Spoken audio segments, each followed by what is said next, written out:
Welcome to the Leaders Cafe, where leaders discuss the latest trends and issues in leadership, team building, and the future of organizations. Each week, we'll bring you engaging conversations with successful leaders who will share their insights, experiences, and strategies for creating effective teams, navigating change, and driving innovation. So sit back, relax, and join us for a virtual cup of coffee at the Leaders Cafe. Good morning. Good morning. Whoa, we lost Welcome Dan to was the here. Leaders Cafe, where Oh, leaders what's going on? discuss the latest trends and issues in leadership, I team believe they building, call that and the a future loop. of A loop. organizations. Yeah, that was fun. Oh, I haven't messed up an introduction like that in a long time. We had Dan here for a second and he popped off. So anyway, hope he comes back on. Well, Good morning, good afternoon. What? So the important people are here. Ouch. Sorry, Dan. That's not true. Well, good morning, good afternoon, depending on where you are at in this fine land. Now I get to start my actual beginning of this thing without messing it up too much. And, kind of interesting that we're talking about accountability and why to be part of an accountability network. Brian Colburn here is my, well, I say he's a guest, but he's a reoccurring friend of the Leaders Cafe. And Brian, welcome back to the show. Todd, thank you. And thank you for the invite. I appreciate being here and speaking with your audience. Absolutely. When we were talking about the idea of the keeping each other accountable, right? A long time ago, it's probably like a couple of years now. It was Dan, you, myself, and we first started talking about it just on checking in on each other's health and mental health, right? That's how this group got started. Yeah, that's what I'm talking about. Yeah. So, yeah. But the idea of having that accountability partner was critical, right? Because I mean, there are times when you have somebody that you check in with. If you have a regular standing meeting, you are accountable to that meeting. You keep yourself accountable. You keep your partners accountable, and at the end of the day, they're here to help you get through whatever issues that you're going through. Yeah, it was shortly after I opened a studio, signed a lease, and had a lot more financial commitments. I was looking for a group of small business owners, maybe just startups, entrepreneurs, so we could bounce ideas off of each other. Or I'm having this problem. Has anybody experienced it? This person has. How'd you get through it? What worked? What didn't? Just to help facilitate that. Entrepreneurship, being a digital creator, a YouTuber, it gets lonely. And you don't have an office around you. You don't have tons of people. There typically isn't a leadership structure. There's you. And I looked for a group, couldn't find one. I put it on my to-do list 5 years ago. And about the last 6 months, we've been doing it. Yeah, absolutely. One thing too is I find interesting is like we had the split after or during, I should say, COVID, where people started working from home on a regular basis, the remote work, and which is interesting because like that has been, I mean, one of my goals for a long time to be a remote worker and the ability to be able to work from wherever you're at. That's what I liked about it. But what comes along with that is that feeling sometimes of isolation. We've heard a lot of people who, want to return back to the office because there's that connectivity, that idea. And we are, as a general rule, we are pack animals, right? We want to be together, part of a tribe, if you will. And being alone at your remote office, sometimes you're tribeless. Does the accountability networks like this, does this help fulfill that need to be with others? It does. And not just the need to be with others, but oh my gosh, I've committed to this goal, to my group. That bond, that brother sisterhood forms. And I'm going to work really hard not to let my group down. So I think it's double faceted. And one thing I think a lot of people forget, most people on this planet want to be led. And if you're working from home, you know, the leader is a little green dot on Teams or an equivalent. And there's not that structured leadership that most people are used to.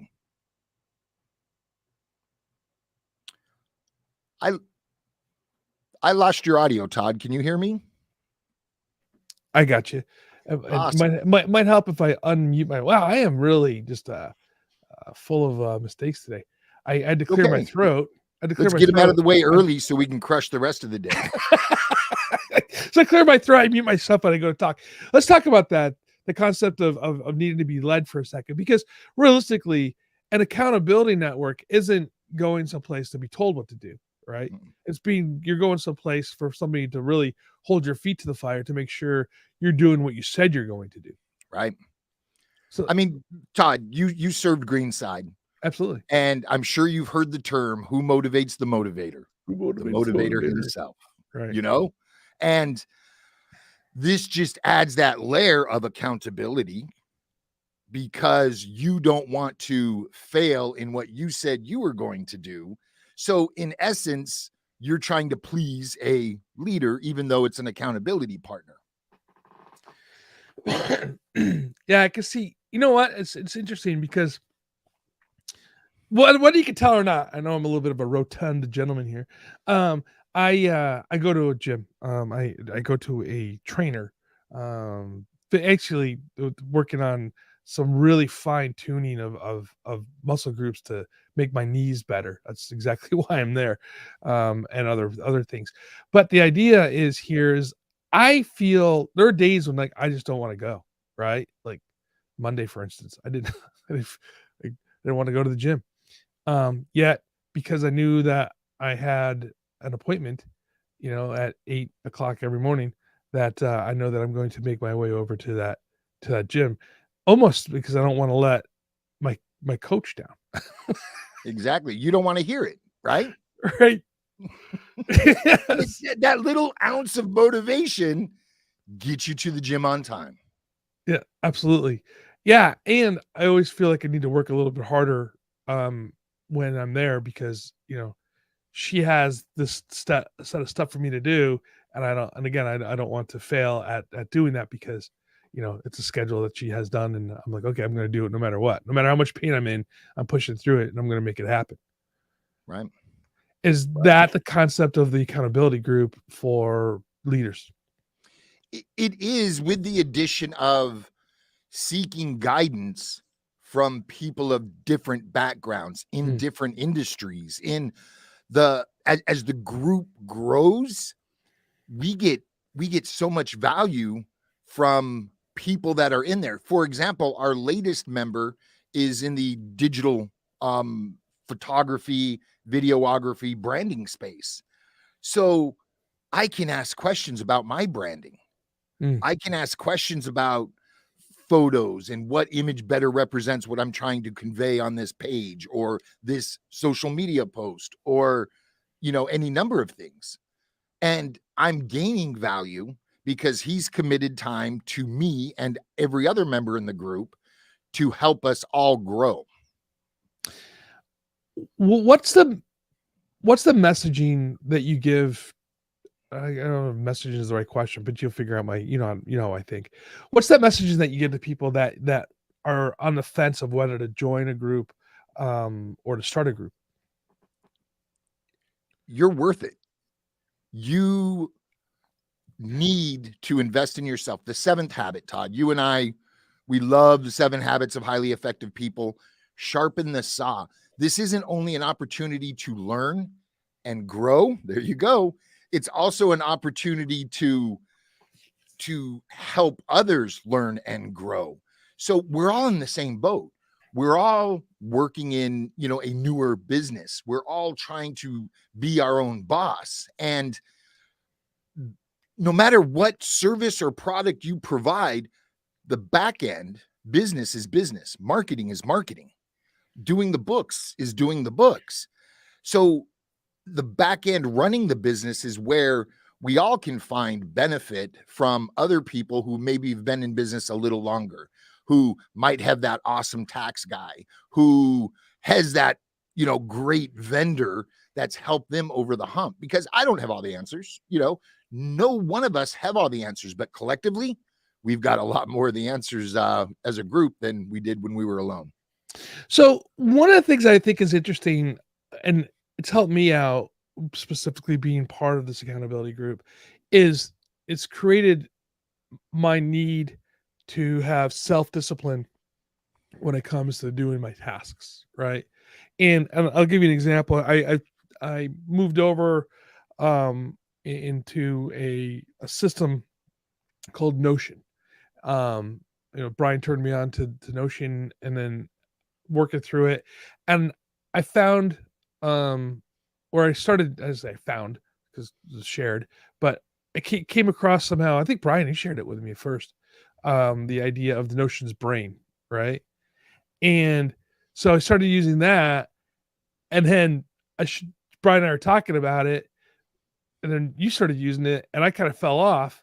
And you kind of remotivated me to start using it, because you're like, dude, you are the one who got me into using it. How come you fell? And I'm like, yeah, I got to use it. And so really creating that workflow, and that part of it, I think that's one of the good example of how using that accountability network to keep yourself motivated and disciplined into using the services and whatnot, right? Exactly. And that's the one thing. So many people want to be their own boss. So many people want to start a business of some sort, and they are still struggling with some of the basics. If you've ever said, I can't find that file, if you've ever said, crap, I'm late for this meeting, if you've ever said, oh, I didn't get that done yet, this group is going to help you accomplish your goals for a couple of reasons. Number one, we may introduce tools to you that are cheaper, lower cost, easier to use, sometimes harder to use, but they might replace 3 or 4 pieces of software that you're paying for to help hold yourself accountable to the meetings you're setting, to a file structure that should be in place so you can find everything. Long time ago, I think it was a Scoutmaster said, who's the smartest man? The man that knows everything, or the man that knows where to find the answer to everything fastest? Mm-hmm. And that's always stuck with me. And Todd, I'm like a file structure. It's just everything has its place. If I have to go, crap, I don't know where that is, then I failed myself at a basic level. I have to now spend more time looking for something that I didn't file appropriately, and I'm wasting time, which is that only commodity we can never get back. I've recreated stuff because I didn't know where I filed it. Yeah. And in today's world with computers, it's silly. You can search files. You can search for every PDF on your computer.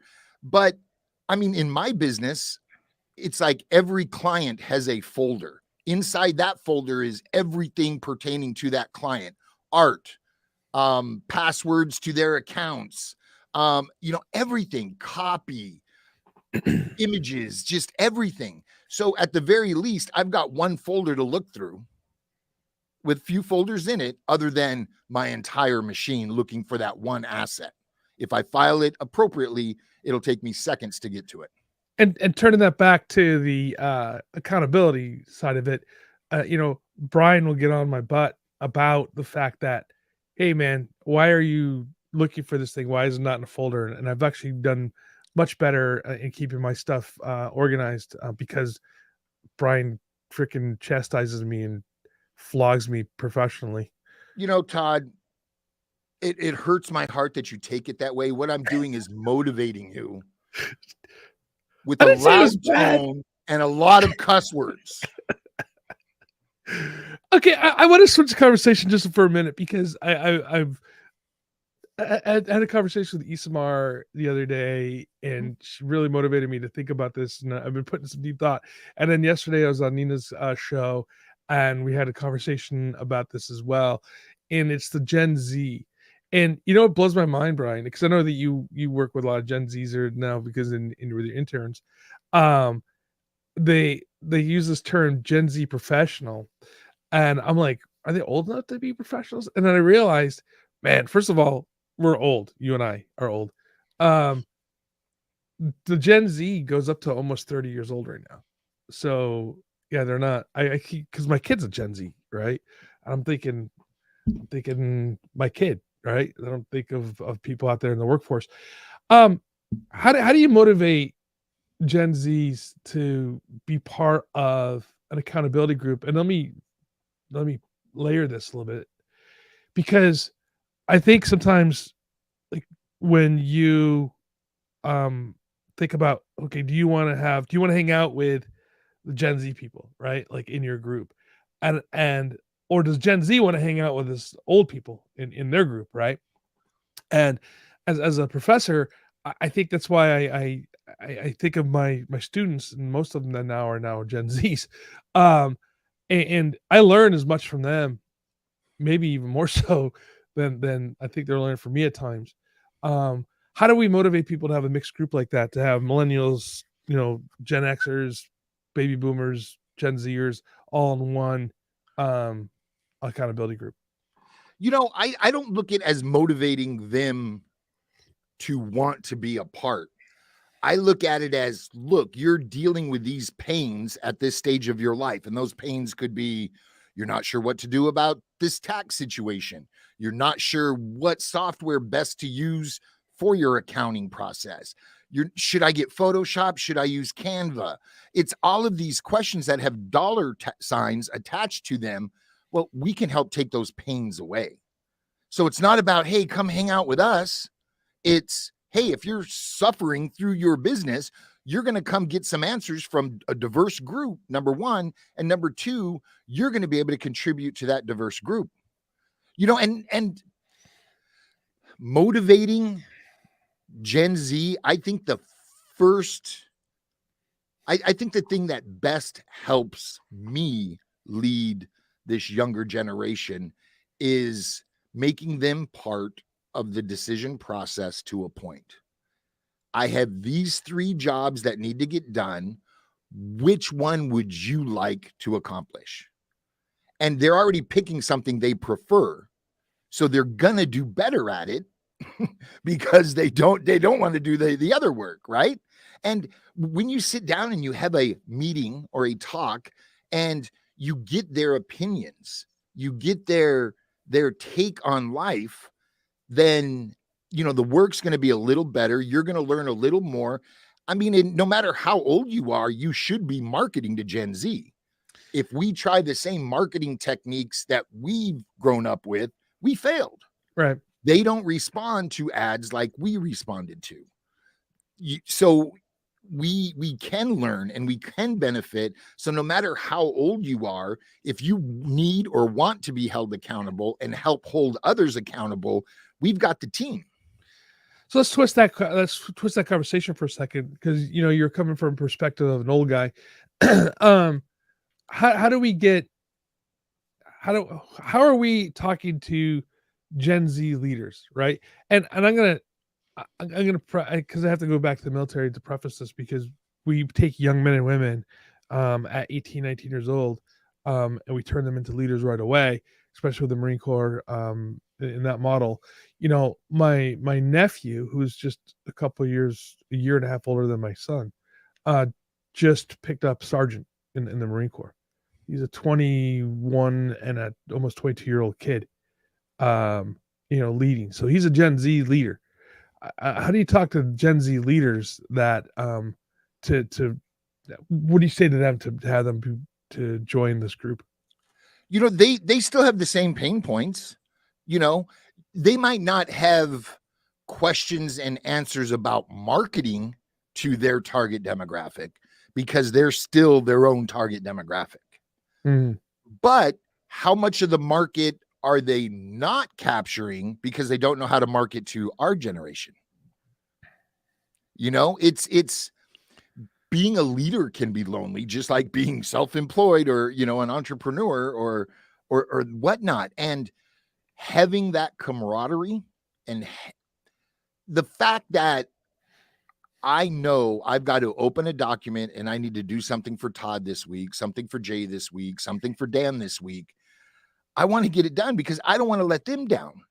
In return, they're going to open something I've asked them to do and give me feedback that I'm asking for. And it's not always pleasant. Sometimes we're so close to our work, we don't see the mistakes or the faults, but you get a second, third, fourth set of eyes on it and you're like, "Oh, that was a boneheaded move. Right. You're right. I'm going to do this." So it's just an awesome group and an awesome opportunity. I look forward to our meetings. I think our meetings just get better and better as we learn each other more and more. Yeah. In addition to learning each other, we're learning each other's business more and more, which is also a cool fact. Absolutely. Now we have this accountability group that we're part of, and I know that there's different tools that we're using. Does it have to be tech intensive, or or can it just be just a bunch of people having coffee, at the local coffee shop? I try to steer away from the cup of coffee at the local coffee shop. We're here to work, and that hour is valuable to me. And I would rather use as little tech as possible to get the job done in an efficient manner. Because that hour a week, I could be spending marketing, I could be spending mentoring, I could be spending growing my business in any vertical. But I find value in this group. Therefore, I'm going to give my hour a week plus, because we're doing things for each other throughout the week. It's a good 2 to 3 hours worth of work a week, committing to a group like this. But the value I get back, the money I save from advice from people in different industries is so worth it to me. Who should join? Again, that person who said, where did I find that? Where did I save that file? I missed that meeting. How should I do this? Are you just feeling alone? Are you not motivated? Are you falling into a depression because of business? Those are the types of people that we all together are going to uplift and that are going to benefit from this group. But you are committing to others. If you do not participate, you're going to get out of it what you put into it. Let's put it that way. The more you put into it, wow. This group has helped me from web copy to social media branding to leadership questions to it's the list goes on. Are you picky? I know you, so but are you picky about who you allow into such a group? What I mean, like, is if somebody just walks in the door and says, "Hey, I want to be part of your group," do you vet them in any way? Because or the idea of you are who you surround yourself with. How do you choose who belongs to the group, who doesn't belong? It's not necessarily who belongs and who doesn't. It's what group leader will best serve this individual. Because there is a financial exchange of joining the group and being a member of this group. Of course, we want everybody and anybody. Now, if you're just over the top, I'm not going to say the words to not offend anybody, probably going to pass on you. If you're thinking about starting a business because you saw something yesterday, you're probably not good for this group, because all you're going to do is take, because you haven't laid your own foundation. If you are an individual who understands the importance of company values, core company values, but you haven't developed them yet, that's the kind of person we really want to interact with, because they are thinking big picture. They're not thinking, I need to make this money this month. They're thinking, where am I going to be in 5 years? And that visionary that plans ahead is a perfect fit for this group. There's a comment. It says, so this accountability group is outside of our superior performance reviews, which may be weekly or monthly. And this accountability group may help in meeting superior reviews. I never thought of it that way. And yes, it's definitely outside. I mean, yeah, you can have an accountability group at work, but typically that turns into a complaint section at the water cooler, right? Um, this Isn't is that how we typically met? dude, you are 100% right, Todd. You and I met over a cup of coffee, complaining about life and work. Cheers, brother. So yes, this is void of peers. This is void of coworkers. These are people in other industries that you're probably meeting for the very first time, unless you were referred. And the cool thing about that is we don't have any political motivation to steer your path dealing with your problems at your place of employment.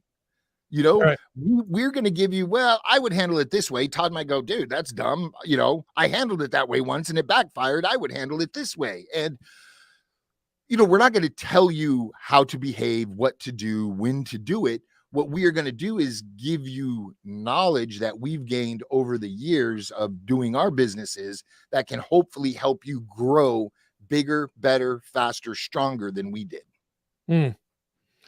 Absolutely. I see that as, I almost wouldn't want to be in an accountability group with people that I work with. Especially in a large company, man, that's Right. just political suicide. Right, because if you're in there complaining about things, you might get back to whoever you're complaining about. You know what I mean? Not the who, but the what, right? I don't, if you're like, oh man, this policy sucks, and this is what my problems I have with the policy, and it gets back to the person who created the policy, it might not be great for your career. So I'd almost look, I would, I don't say almost, I would on 100% look for an organization, look for a group that's outside of your organization. And Todd, you and I, we've been involved with the VBA, the VBN, networking groups. This isn't a networking group. Mm-mm. We're not selling to each other by no means. We are literally here to help each other over the hurdles that you're experiencing right now, this day in your business. You go to these things that are supposed to be, we support each other, and it's just sales pitch after sales pitch. And that's not what we are. We want to grow bigger, better, faster, stronger. Therefore, we're willing to give our time and experience to others so they can grow bigger, better, faster, stronger. So we're not selling to each other. We're not telling you how to handle it. We're expressing our opinions and options based on our experience. And you're going to be able to give to us as well from your experience. What's the difference between like an accountability group and a mastermind? In my opinion, a mastermind group, and the ones I've been able to witness, typically have a pretty strict agenda.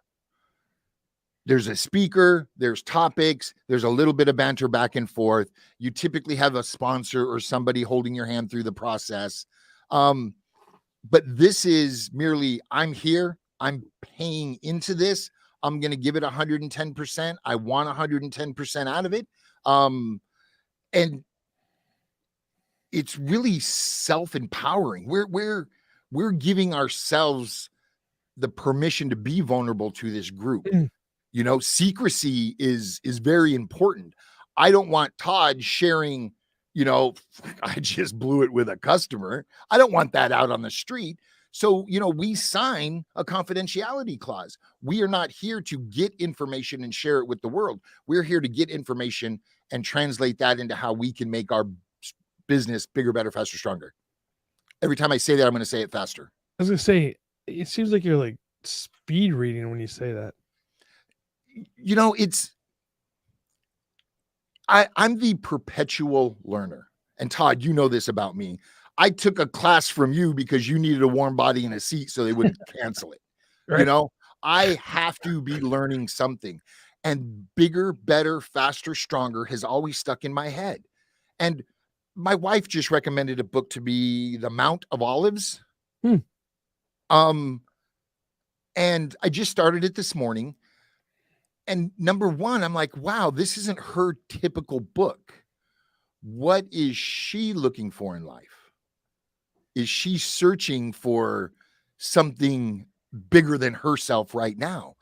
But for my wife to recommend a book that's not a who killed who, true crime serial killer, I'm like, I'm in, because I want to consume it, and I want to have conversations with her about that, because I'm going to learn her point of view. I'm going to learn how she translated this passage into applying it to her own life. And I'm excited. I'm truly excited to get to read a book that my wife recommended to me so we can have discussion on it. And I am always learning. I was just about to ask you the question of what you're consuming this week, and I guess that's the answer. I believe it's the Mount of Olives. I just started it. I'm in chapter 3, and I'm listening to it. I consume the majority of my reading material auditorially. Is that a thing? Yeah. How is that now? If anybody has a comment on what's it mean to read the book, to read, to audio book it. I audio book it. You know, I'm actually disappointed. I have a 4-mile commute. It takes me 14 minutes on a bad day to drive to work and drive home from work. If I'm lucky, I'll catch a long red light and get to consume 30 minutes a day. So I started consuming while I'm in the shower, while I'm, getting dressed for work. Oh, hey, this is a family-friendly show. Is this PG-13? Sorry. Just so I can consume more faster. Because I'm in the audio space, I can't sit and listen to something while I'm trying to edit audio. Right. I can't, video or producing a show or whatnot. I have tried to do that, like listen to something and write, and it just is terrible. Terrible. Don't do it. No music in the background with no lyrics. So I'm trying to write something serious, then I'm singing along to freaking Ozzy Osbourne or something, Crazy train. There's a question that came in from Facebook user. It says, so how long should a group exist you belong to, or should you belong to it? That's a good question, actually. And is there a time to rethink? Well, that's a brilliant question. Like, if you belong to a group, should you refresh it every once in a while? The way we're structuring the accountable is you're going to commit to a group of individuals led by a team leader for a quarter. So you've got 3 months to consume. If you think you've gained enough, if you feel the value's not there, then by all means, go forth and be bigger, better, faster, stronger by yourself. Oh.